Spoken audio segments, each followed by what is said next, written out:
Hello, everyone. This is January 24th, 2018, and today we are continuing on our progression with the CHRISTOSAPHORA elixir. If you've not listened to the first video, I suggest you do so before you listen to this one because it will help you understand what's going on a little better. So just to review very slightly, in the last video I spoke about setting up the altar for the CHRISTOSAPHORA elixir, and I was gathering the oils and the powders and the water and everything I needed to be able to create the elixir. Well, since then I have done so. I have created it, and I am now going to be well, just a moment, I'm getting ahead of myself. I want to show you here what I have so far. So here we see on the altar 6 little green bottles, because it was very specifically shown to me that there had to be a green color involved. I could either use it as a food color or something to try to make it green, which would be difficult because one of the powders put in is black, so actually it all looks black. So I asked Oath what to do, and he said, well, the green color of the bottle. So I found just the right green color of the bottle, and I ordered these little bottles so that I could put the elixir in it, and it's infused now with the green color. Now, beneath the little copper circle that you see there, that copper circle has been with me for many years.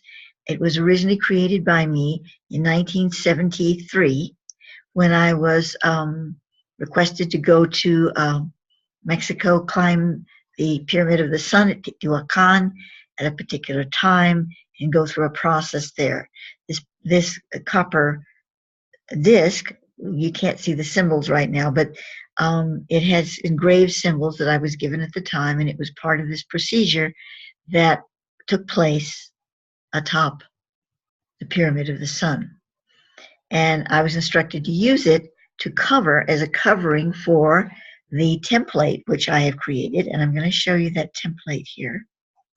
This is the template, and I printed it out very small and even cut the corners a little bit so it would be more circular, but I didn't cut the inner design, just made it a little more circular to fit under that image. So that goes under this copper sphere plate here, and then atop that, of course, are the bottles. Now, the tuning forks on either side are the thresh and the org. These have been created by Randy Masters and were gifted to me by his person who works closely with him, Pamela Menton. And she also gifted me with quite a few others of his tuning forks.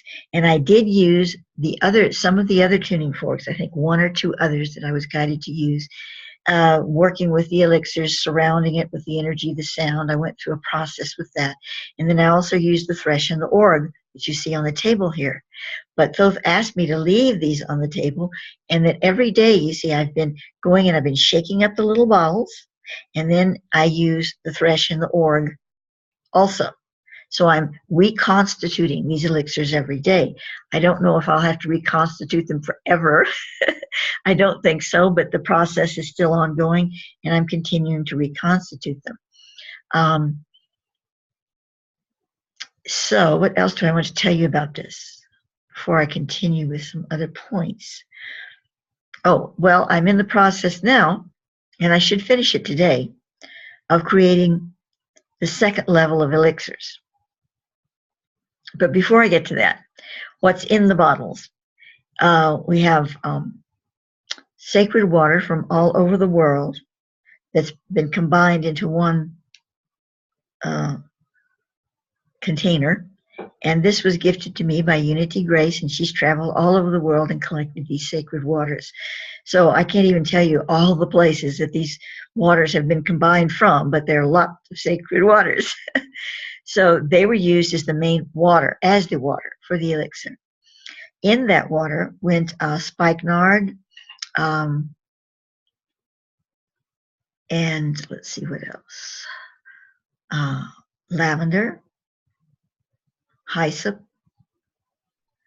a very faint touch of white lotus, because I was was almost out of that. The person who gifted me that little bit of bottle that was just hardly any in it, but what I did was I poured the water in it, swished it around, and then I poured it back into the main jar that I was preparing all this in, and I received that was enough. And let's see, there were a few other elixirs, oils. Trying to think what they were. Those were the main ones. Oh, frankincense. Frankincense was very important. The frankincense, the spikenard, and the lavender, the hyssop, and just a touch of white lotus. I believe that's it. There might have been one or two others. And then I added the Prima Matra powder from Lady Nellie's land, where the original Indara crystals were found. This powder is also highly charged from the whole Indarian frequency that was placed on her land originally. And so I used a pinch of the black powder and one called Golden Pearl, or something like that. Those were the two I was guided to use. So they are in the bottle. And then just yesterday, I was looking, I didn't have any crystals tiny enough to put in the bottle. But Edie Cooper here at Crestone, she had some. She brought them over, and I was able to put one little clear quartz crystal into each bottle. So now when I shake it up, that piezoelectric effect is going through the substance as well. I believe that is the recipe that I have in there. Of course, much more is going on. Then, of course, the sound was added and continues to be added. But I'm shown that there's actually an energetic field that Thoth is placing into these elixirs, and is a continual field that is coming through this whole little altar arrangement here. Now, bear in mind that on the left side of the screen here, on the left side, which would be if you're Jesus, would be on his right side, is the whole dweller crystal skull matrix. So I have all the hosting skulls on that side, as well as many other things on my altars that are tuning and connecting. And of course, we have one of the skulls underneath this, as you can see in the picture, and that's not a hosting skull, but it works with the hosting skulls. So it is now being designated as the Elixis Mundi skull. So all of these things are coming together, and as I talked about in the last video, I share what each of these items that I have with the on the altar and under the altar are. So what is the next stage? The next stage is to create the mother elixirs under this, the second level elixirs.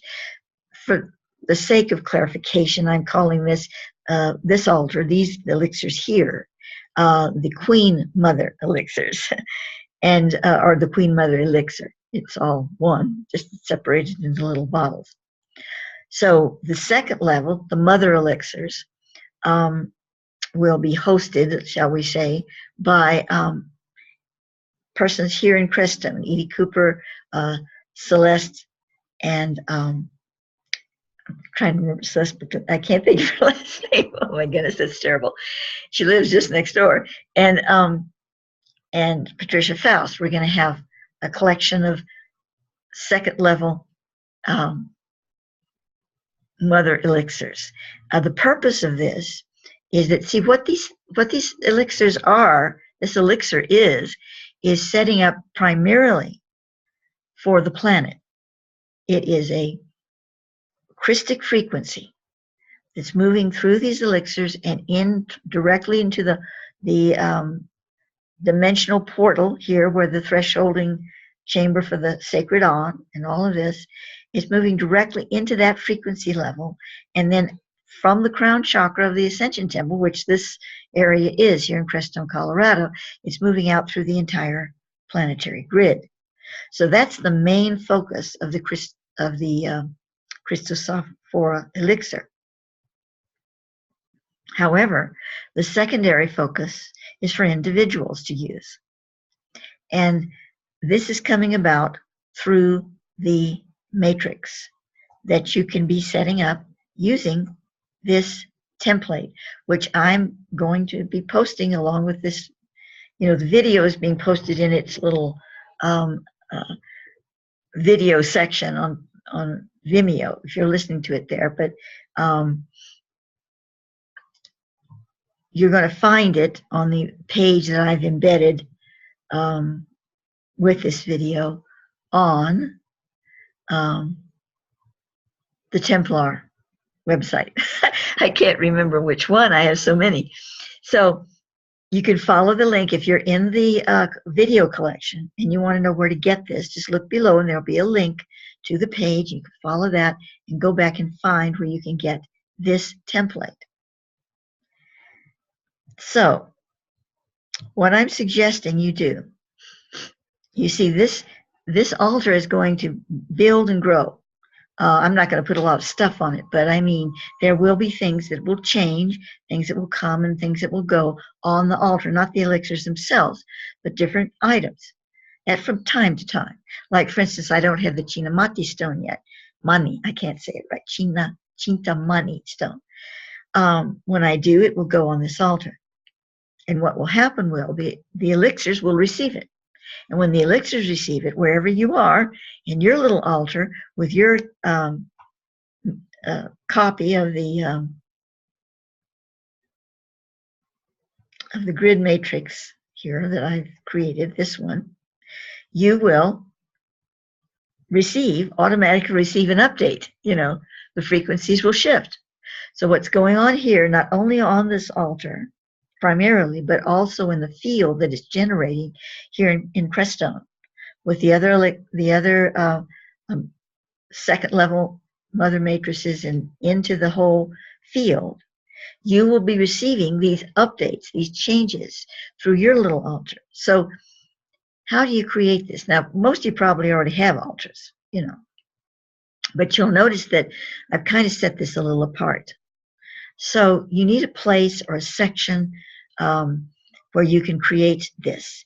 And, if you don't have a lot of space, maybe just, on the side of a bigger altar that you have. But it needs to be kind of its own little envelope. And it doesn't have to be big like this with a big statue and everything. It can be smaller. It can be your own way of expressing it. The parts that are essential are, of course, the little matrix image that you can make very small. I'm making mine is about 3 by 3, and I made it a little bit circular so I could fit it under this template here. I mean this copper circle. So you can use a copper circle of your own. It doesn't have to have these engraved symbols on it or anything. You can use a little pyramid like the one sitting the side here and make this image small enough that it will fit under it. You don't want it too teeny tiny, but this size would not be bad. That would be about the smallest of the pyramid sizes. You can put it under a special crystal that's big enough that it can encompass that field. I'm suggesting that you cover the entire template with something because you're going to be printing it out and it's going to be paper, so it's going to deteriorate. So it's better to have it underneath something. Of course, you can always reprint a new one, but to sort of hold it down, anchor it to the table and protect it a little bit, and also give it an extra energy envelope. So it can be a pyramid, it can be a large crystal, it can be a copper plate, be a gold plate, of course, or even silver, but something that it can fit under like this. Then atop that, you're not going to have any bottles of liquid, but you can put another, if you're not putting it under a crystal, if you're putting it under a plate or a you know, or you're not putting it under a pyramid, but something flat, then you could put on top of that a crystal if you wanted. You know, you can do it your own way, kind of, but that is the main place of focus, and you need to have a crystal or a copper or something over it to amplify it. Then on that altar, and so you have your little altar set up. You can put other things on it. It's really nice if you have any Indara crystals, crystal glass, to put some around, you know, on maybe on top of the plate, or by the pyramid, or by the other crystal, or whatever, or a big one atop it. You know, you can do all kinds of different things, but it would be nice to have some Indara on your little altar area. You don't have to, though, because there is the powder inside, and it's been infused with Indara. It has Indara all on this table, some very special smaller pieces, but very powerful. And there's Indara inside the bowl here, which is the ancient bowl from the Sea of Galilee. So it's already infused with it, the elixir itself. But if you want to add to it, you can do that.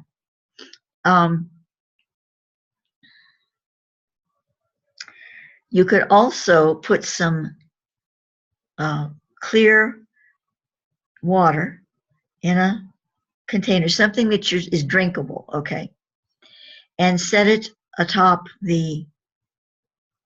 or next to well, really it needs to be atop. If you have a pyramid over the little matrix piece, or you know, a big crystal or something, move that aside just temporarily, and you can put a little bottle for like 24 hours directly atop the matrix, I'm going to call it the image, the matrix, or atop the copper part that's over it, something that's flat over it.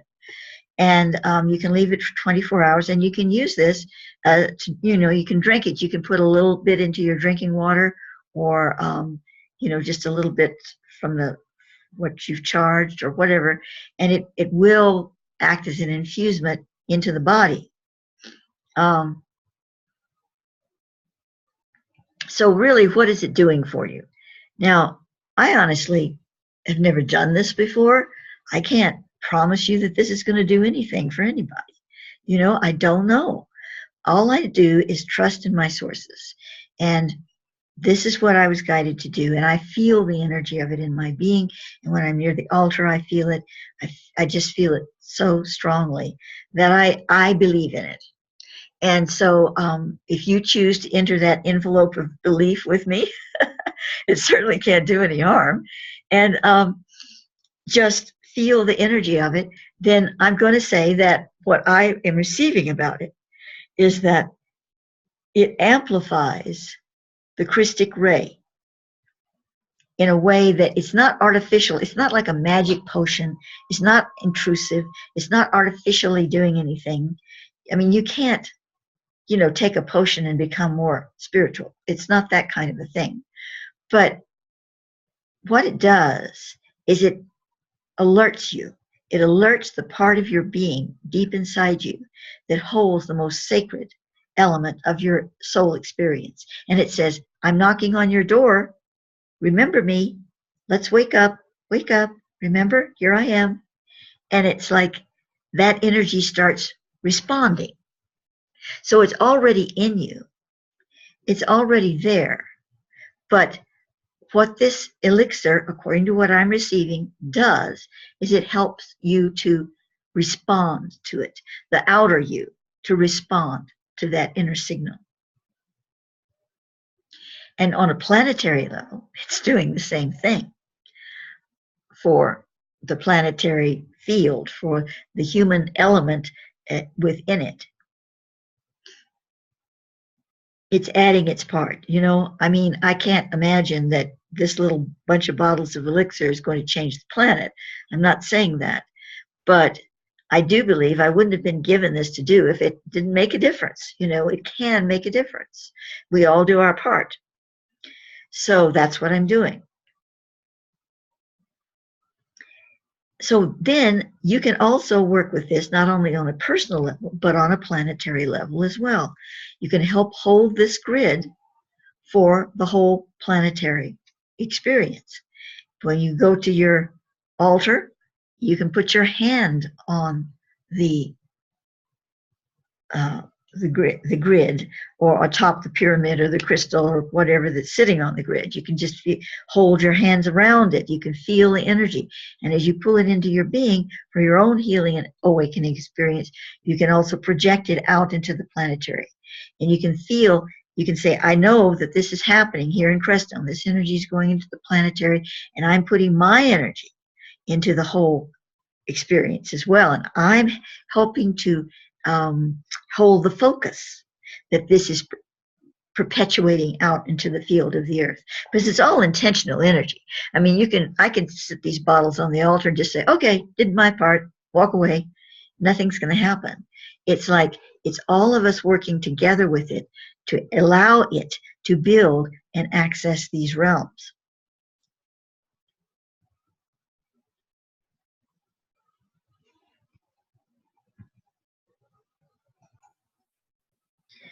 Thoth is also requesting that the Sholar, the members of the the Your Star Inner Academy core group, who are also working with the hosting crystal skulls, that the Sholars take the template and place it under their guardian skull. And if you have more than one, it doesn't matter which skull, just one of them, and leave it there for 3 days. And then take it from there, wait a minute, let me look at this.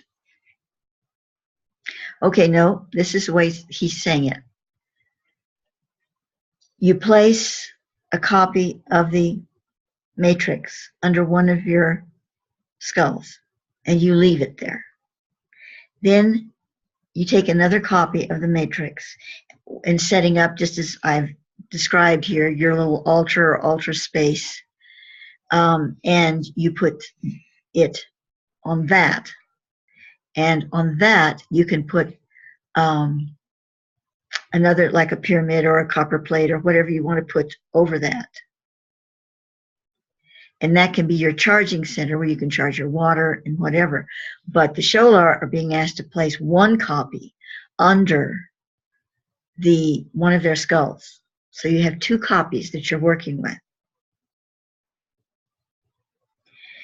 Now, I'm also going back to say, for everyone, I said you could put a little pyramid over it, you could put a crystal over it, you could put an Andara on top of it, which would be good when you're not using it to charge the water. You can also put a little skull. So it, just a little skull. You can use that there as well.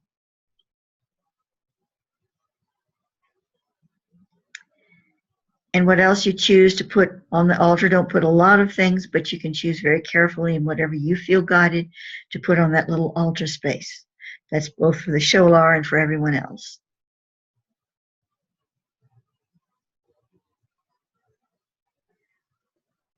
It is important, I feel, that every day, at least try every day, to at least go and put your hand over or on it or around it. Just stand there for a moment, breathe it in, whatever. Just take a few moments. I mean, it doesn't take long.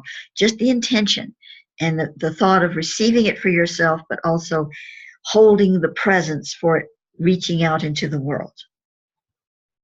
Oh, there was another thing that you can do. And actually, I suggest that you do.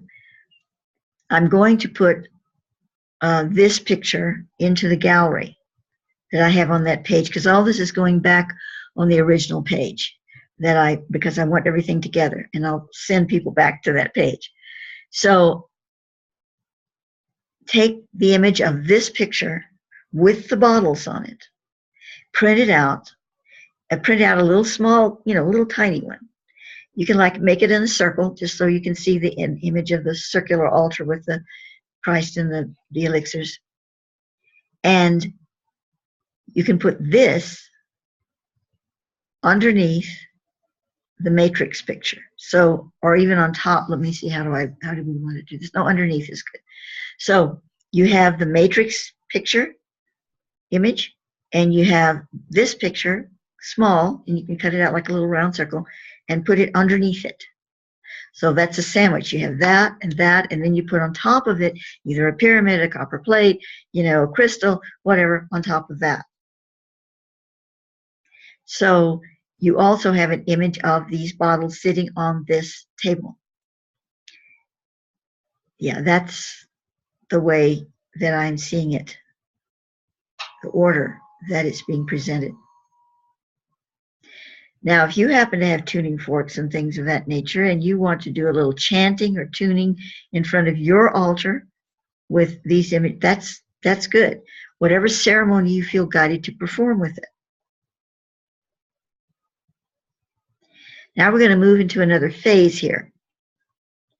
And that is, for those of you who travel and go to sacred sites and do special work in special places, you can also cut out, create another, copy of the matrix, and you can take this with you wherever you are going.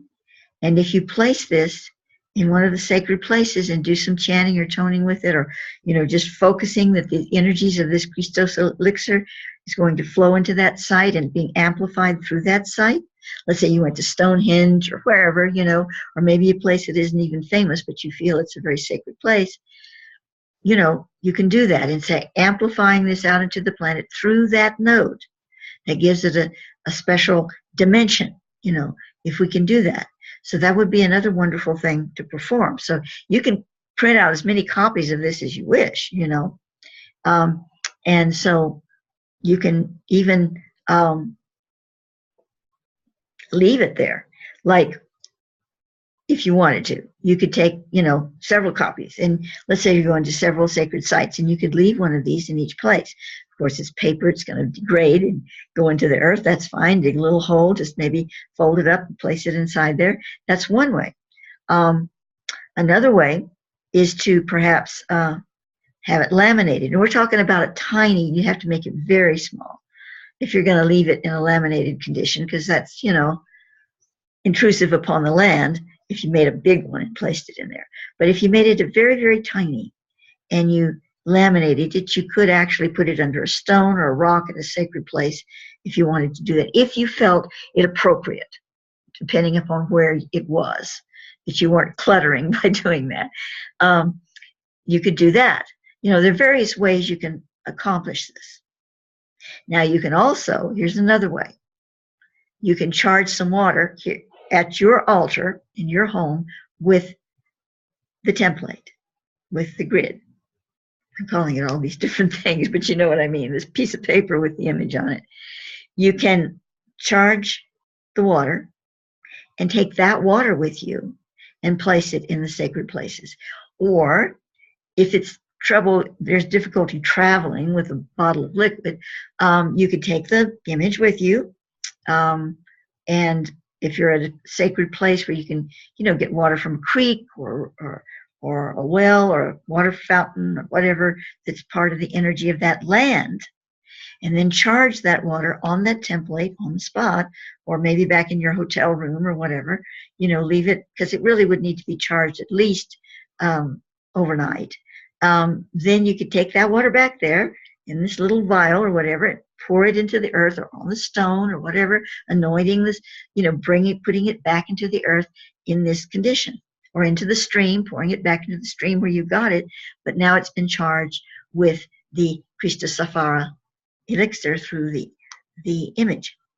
So that's how, a lot of different ways, you could work with this. And you may come up with some of your own ways that I haven't mentioned here or thought of.